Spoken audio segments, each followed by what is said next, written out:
how's it going? I'm Marlene. Thanks for wandering by.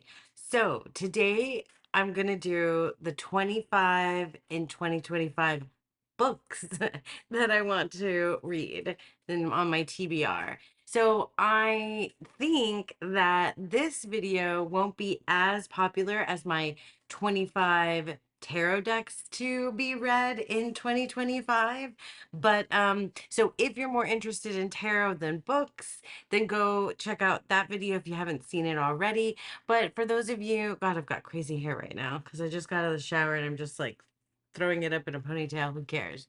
Anyway, if you're interested in books, then like hang out with me because I have 25 books. Not all of them are actually here. I'll pop up probably here a cover of the ones that I don't physically have, which I don't physically have a lot of books. I do have a cute little new case. Oh, you can see. I'll try not to reflect, do the reflection. But you can see my cute Kindle case. So I got these two things separate. So I got this cover for the Kindle, and then I got this like little thingy to hold it, and I'm just like in love with my cute little cherry Kindle case. Anyway, so I've been reading a lot on the Kindle. I read a lot of books that I get from the library, and I also use my like cloud library for ebooks and audiobooks. So I do all of it, and I have just a few on my TBR.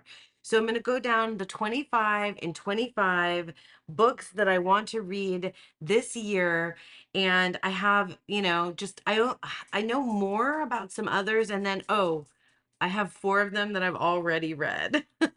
I've already read because I meant to do this video like earlier in the year in January, but life just like surprised me and things happened and I haven't been able to.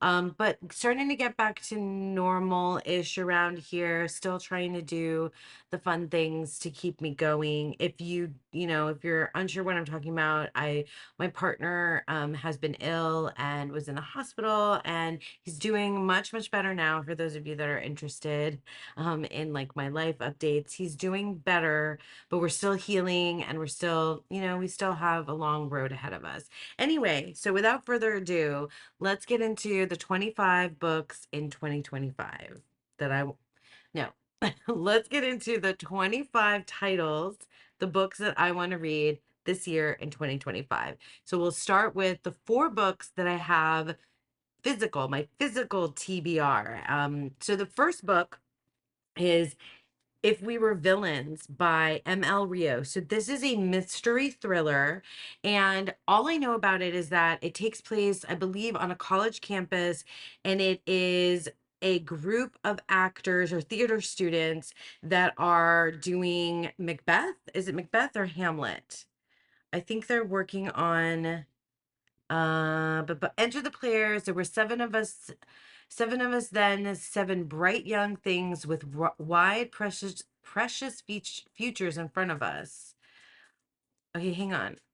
They're working on, I can't remember if it's Hamlet or Macbeth. Anyway, I definitely want to pair this with my Shakespeare tarot when I get to it. And look at the pretty sprayed edges. I think this is like a special edition cover that I got at Barnes and Noble, because this is like my duo of Shakespeare, like allusions to Shakespeare or direct references to Shakespeare, because I also want to read in 2025 Tomorrow and Tomorrow and Tomorrow by Gabrielle Zevin. I think I said Gabriel the last time I talked about this. Anyway, this also has these like pretty sprayed edges.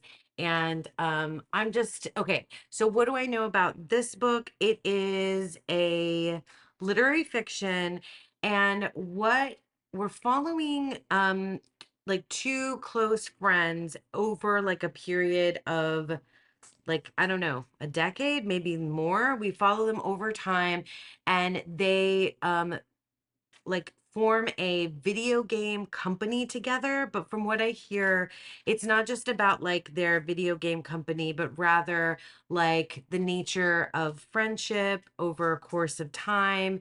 I believe it's a little bit of a coming of age story. And I've heard that there's a scene towards the end of this book that will break your heart.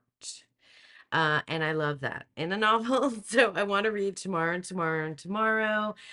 So Tomorrow and Tomorrow and Tomorrow is a quote from Macbeth. Yeah, this one I think is Hamlet. So these are like the two kind of Shakespeare books that, or references to Shakespeare that I want to get into. That's kind of why I bought them at the same time. And I want to use the Shakespeare tarot when I get into them. So those are two on my physical TBR. And then number three is, oh, okay, so this I'm super excited about. I mean, it's pretty straightforward. It's Cher, the the famous, the multi, I don't know, platinum, whatever recording artist and movie star, Cher, and it's the memoir, part one. So this book I got for my mom for Christmas, and she's read it, and I said, listen, you need to give me that book as soon as you finish reading it because I want to read it next. I also am on hold for the audio book version of this too because Cher actually voices the audiobook. So I've heard that this book is really, it's a lot because I think Cher's childhood is pretty dark. There's a lot of trauma and really fascinating stuff from her past, and I can't wait to get into it. There's pictures, like, yeah, I'm really stoked. I'm not usually a big memoir person or a celebrity memoir person, but I love Cher, so that's going to be happening. And then the last book that I have the actual physical copy of to show you is Intermezzo by Sally Rooney. This is another literary fiction. I've read two other Sally Rooney books. I read Normal People and I read Conversations with Friends. I think that's what the other one's called. I have mixed feelings about Sally Rooney's like politics and worldview, but Sally Rooney's writing is like really speaks to me. I really, really love Normal People so far was my favorite. I've heard that this book follows brothers and it has to do with chess. So I don't really know much else about it besides that, and I'm okay with that. I kind of want to go into it a little more blind. So yeah, so Sally Rooney's Intermezzo. This is her latest novel. That's number four. Okay, so then the next four books I've read already, and I said that I had meant to do this like at the beginning of January, but I couldn't get to it. So I'm just gonna go through these kind of quickly. I read because I had them on my TBR, so I checked them off already. So Boy Parts by Eliza Clark. I I don't so it's a literary fiction, and it kind of turns like the male gaze e type. How to describe this book? I don't know how to describe this book.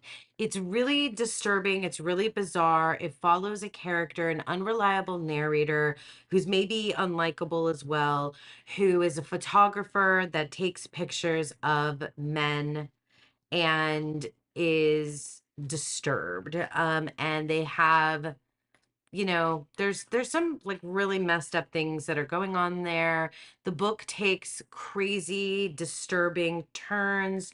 So like there's violence, there's lots of messed up stuff in there, but it turns like it really turns the tables on like the male gaze, and objectification of women, sort of like an objectification of male bodies.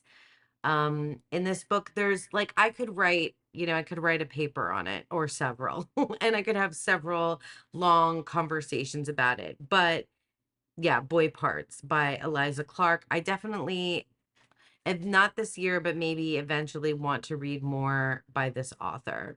So Boy Parts, okay. And then Gideon the Ninth by Tasman Sorry. Gideon the Ninth by Tasman Muir. I'm not sure how to pronounce their last name. It's a fantasy. Is it fantasy sci-fi? I mean, I don't think it falls under romantasy, but it's definitely a fantasy. This book is so different than any of the ones that I just mentioned, and I really wanted to read this, and I'm so glad that I did. It's a lesbian space drama with they're lesbian necromancers in space, basically. And there's so much more to it than that, but like if that at all piques your interest, like go for it. Gideon the Ninth, and it's a series. So it's not on this list, but I definitely want to read Harrow the Ninth, which is the next book. I mean, I this book was hilarious, like unexpectedly hilarious. I love Gideon. I love that character so much. It was hilarious. It was filled with, I mean, like the recipe for like a really fun action, I mean, not action packed, but action filled. Um, like the details of the book, like the magic system or the world building, it's there and it's very intricate and detailed, but like I don't even know if I really understood what was going on, and it didn't matter because I love the characters and I love just how funny the whole thing was. And it was heartbreaking and lovely and just a really good time. Like it was just a good time. All right, and then the next book that I've already read, oh no, yeah, because I have two more of those, is The Guest by Emma Cline, which is literary fiction, maybe a little bit of a mystery, not a thriller so much. But The Guest by Emma Cline, it was on my list because I saw so many folks talking about Emma Cline. I probably would have done better to read that book in the summer. It's a good summer read. Um, it was what they call, what you call a page turner. Like I needed to know what was going to happen to the main character, where they were going to go. It follows a woman who is sort of unceremoniously kicked out of a Hampton's home of her very Hampton's home of her much older boyfriend, and it sort of follows her kind of descent into madness maybe or kind of how she survives a summer um on the Hamptons with nowhere to really go. And she is maybe an unreliable narrator, maybe an unlikable narrator, but I think maybe kind of like Boy Parts too, like it turns the tables on some sort of like tropes about women, I think. I think it speaks to like lives of sex workers, although it's never really stated that she is one. um yeah, but there was some disappointing things about it. There's some really good things about it. So The Guest by Emma Cline. I promise I'm not going to talk this much about the other books because I haven't read them. So then another book that I did read that's on this 25 books in 2025 list is called The Wall by Marlene Haushofer. So this is, and there's going to be several of these types of titles on this list, a dystopian sci-fi, like speculative fiction. This follows a woman who has, I mean, is the last person on Earth, maybe, and she's in a cabin in the woods in, I want to say this is Germany, Austria. Ooh, I don't know. I can't remember exactly where it takes place, but it doesn't necessarily matter. I think this book is translated too. Oh gosh, I can't remember. But it is the most quiet, it's the most quiet, calm, yet fills you with anxiety type of dystopian book that I've ever read. It's just very calm. It's a woman and the animals that she ends up taking care of in this like kind of end of the world apocalyptic scenario where she's the only person left on Earth. or so it seems. So I won't tell you the event that took place, but it was worth the read. I didn't love everything about it. There was some things that were disappointing to me, but I definitely am glad I read it.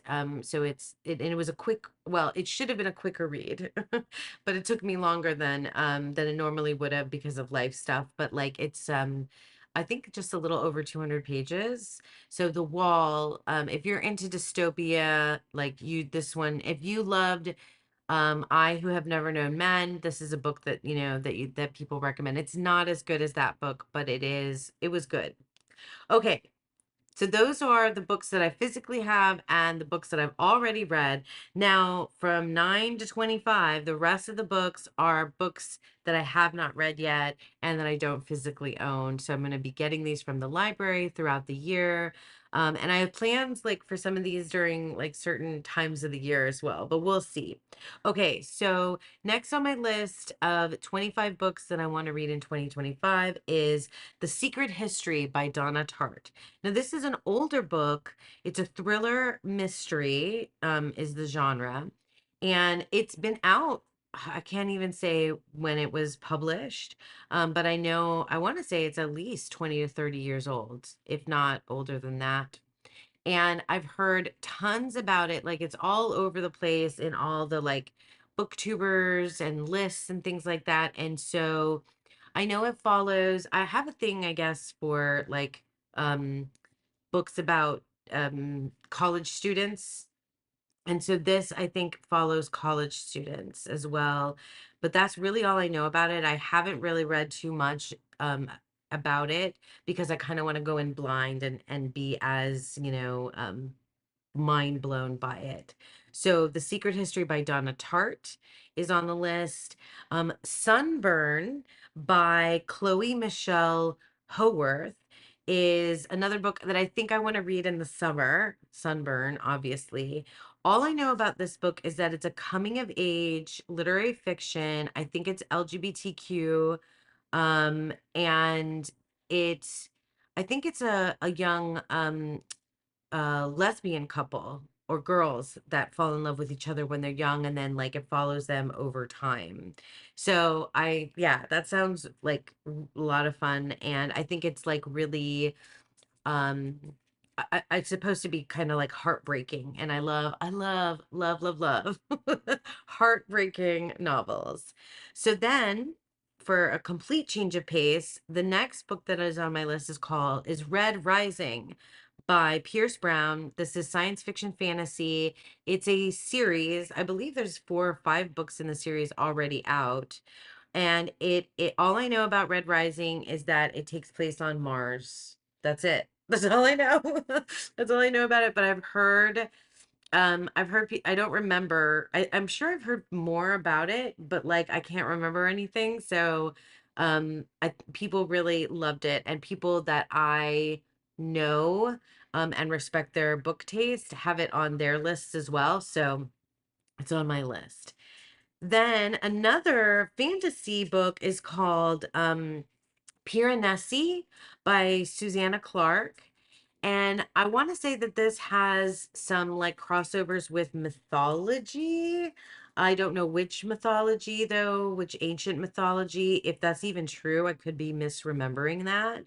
But I know that this book is a favorite of one of my favorite tarot tubers, Jonaki, who is Catomancy Tarot. She talks about this book a lot, and I just respect her taste. So I heard about it then, but I've heard about it from several other like booktubers that I really enjoy. So it seems like it might be right up my alley. So Piranesi by Susanna Clark is on my list. Then we have another dystopian science fiction called The Natural Way of Things by Charlotte Wood. All I know about this is that it's actually quite disturbing, and follows 2 women who find themselves imprisoned at the beginning of the novel. That's all I know. Find themselves imprisoned like in the woods, in a jungle, in a tropical, I don't know. I'm not sure. I might be misremembering what I know about it, but like I didn't want to read you blurbs too much or at all. I just wanted to talk about what I remember and that's why that one's on the on the list. Okay. So that was The Natural Way of Things by Charlotte Wood. Then I have The Vegetarian by Han Kang, which is a horror and literary fiction. I don't think I have too much horror on here. But The Vegetarian, I've heard good things about it. I've heard bad reviews about it. All I know is that Hong Kong is acclaimed and won, I can't remember which literary prize, but was won a a prize last year in 2024, maybe the year before. And there's just lots of discussion about their work. And I've read, did I read? No, I didn't read their poetry book. That was somebody else. I'm mistaking them for. But I don't know, I've heard that this book is, it just feels polarizing, and I just kind of like to know what's going on when a book is polarizing this in this way. So The Vegetarian, I'm not too sure I even remember what it's about. I just know the buzz around the book, basically. Next on my list for a completely different kind of discussion is The Housemaid by Frida McFadden. So The Housemaid, Frida McFadden is like a super popular thriller author, and I there's like a whole series of this housemaid. The house, you see it like if you go into a bookstore or onto Kindle or whatever, Kindle library, Kindle, that kind of thing. It's like everywhere. It's in Kindle Unlimited. The housemaid is watching, the housemaid, blah, blah, blah, blah, blah. I even have saved a video from one of the booktubers that I follow that talks about how Frida McFadden has like maybe ruined the landscape for thriller writing. I don't know. But I like a thriller every now and then, I guess, or like a quick page turning book. Yeah, so that's why, and that's one of the most popular ones, so it's on the list. Next is another dystopia. I like a lot of the same types of things. Dystopias, I like coming of age stories, I like science fiction fantasy. Anyway, the next book is called The Moon of the Crusted Snow by Wabashig Rice. I'm sure I'm not saying their name right, but it's a dystopian. I don't really know. I know that it's a duology. I know that there's a second book, and I'm not sure what event leads to the dystopian future or how we end up, but I think it follows like a particular, like a family. That's, I think. But from what I remember, it made the list. Like I watched somebody talk about it for 2 seconds and I'm like, yes. And I have had it on my TBR for a while. Next is another literary fiction, and this is called Sorrow and Bliss by Meg Mason. And I believe this is had been recommended to me, or I'd seen it recommended by folks that love, Sally Rooney and other literary fiction that follows friends or relationships over time. And I've heard that it is heartbreaking, and I love a heartbreaking novel. But I think it follows like a friendship or a relationship over time. But I'm not sure I remember exactly what it's about, but it sounded like it was right up my alley. And then next on the list is Eleanor Oliphant is Completely Fine by Gail Honeyman. And this is another literary fiction romance. I have very little romance, I guess specifically romance on my list. This is, I like literary fiction that like is kind of like romance, that has romantic relationships in it, but like I don't read a lot of just like straight romance. But sometimes. But anyway, Eleanor Oliphant is Completely Fine. I gotta tell you, I don't know much about this book. I know that it was it was one of the books that's on the puzzle that I did, and I got a lot of these titles from the puzzle that I did of popular books. But it is it's a favorite of one of my favorite booktubers, so it's on the list. And then, oh, the next book is the book I'm currently reading, which is interesting because it was available on Kindle Unlimited. It's called The Invisible Life of Addie LaRue, and it's really magical realism. I'm like 10% of the way into this book, like maybe 50 some odd pages in, and it's intriguing. It follows a woman over like 300 years, we're talking, because as a youth, she made a pact, she made a deal with a demon, devil, god, I don't know, magical being who granted her immortality, but she can't, because of this immortality, she cannot, people will never remember her once she's out of their sight.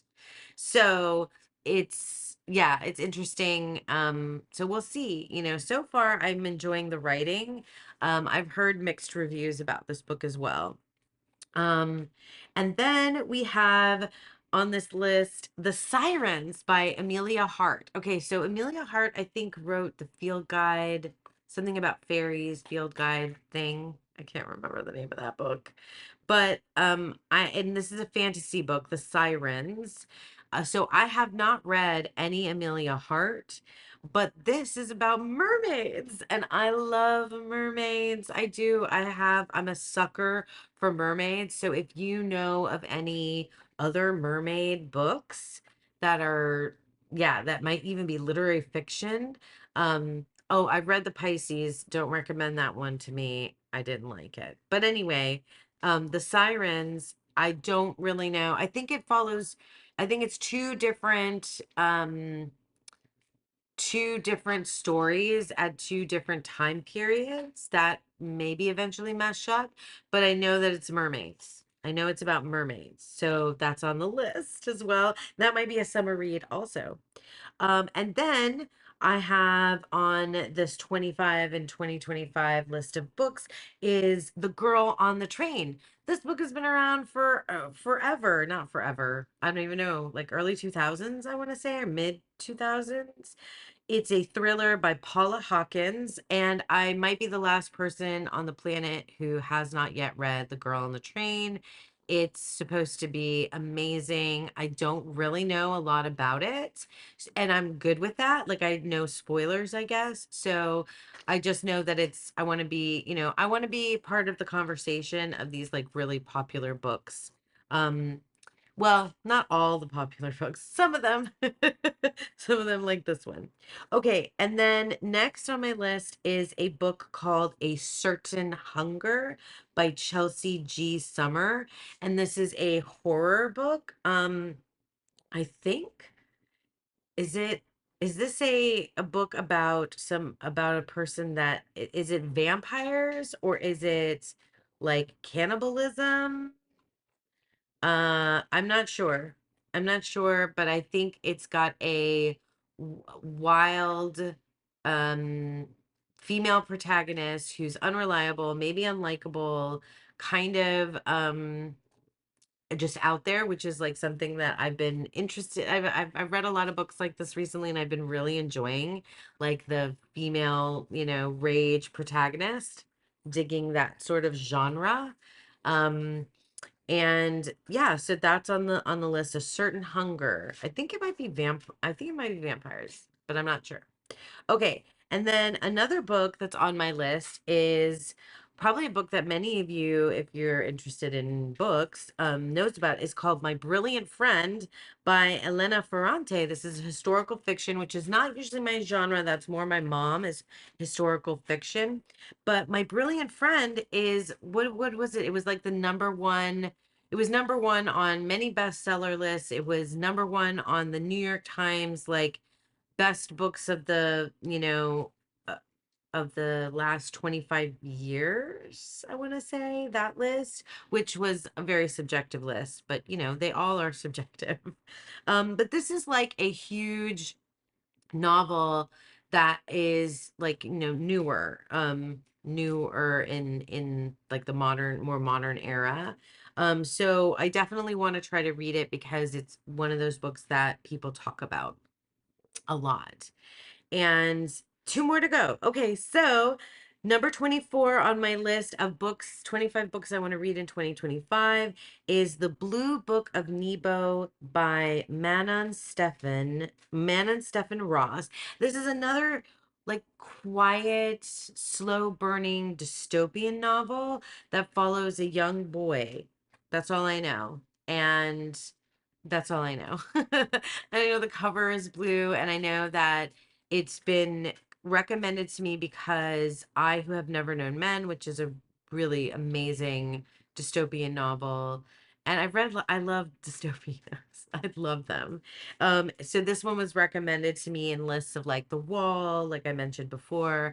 And so I think I'm not sure if it's a novella. It might be a small, like a shorter book. And then finally, I mean, this is just last on the list, and it's a romance novel. People We Meet on Vacation by Emily Henry. Now, here's the thing. More than this book specifically, I want to read an Emily Henry book. I want to branch out. I want to try to read more romance novels by popular contemporary romance authors, and I've heard really good things about Emily Henry and what she's done for the romance genre. I mean, like, I used to read tons of romance back in the day. Like, I read Danielle Steele and Barbara Taylor Bradford and like all of these, VC Andrews, which I'm not sure if you would consider that romance or not, but like I read all that stuff back in my like teens and 20s, and I got out of reading, romance, and I kind of want to get back into it, but I just want to find an author that I enjoy that's like not too cheesy, not too cheesy. Yeah, that's the thing. Like I don't want it to be too cheesy. Or yeah, I have like there's like a sweet spot with me in terms of romance. And I'm not talking like smut necessarily either, because I've definitely read lots of smut too, which is like a whole other thing. But anyway, like I'm talking just like romance, not necessarily smut.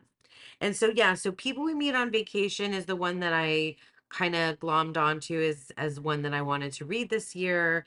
But I would maybe trade it out for any other Emily Henry, because really I want to read an Emily Henry book. All right. So that's it. That's 25.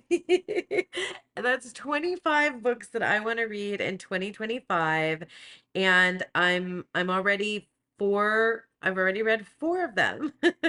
And I'm working on my fifth. So, and we're only in the beginning, about midway through February. So I'm doing a good job. I'm reading other books as well that aren't on this list, but I want to try to get through these 25. We'll see if I do, or if other books like take precedence over this particular list. But yeah, that's it. That's my 25 books in 2025. Tell me if any of these books are on your list for books that you would like to read in 2025, or if they're books that you've read and you want to share something with me about them. I'd love to hear it. Yeah, thank you so much for sticking with me. I hope that you enjoyed this, and I hope that you all have a beautiful, wonderful day. Bye.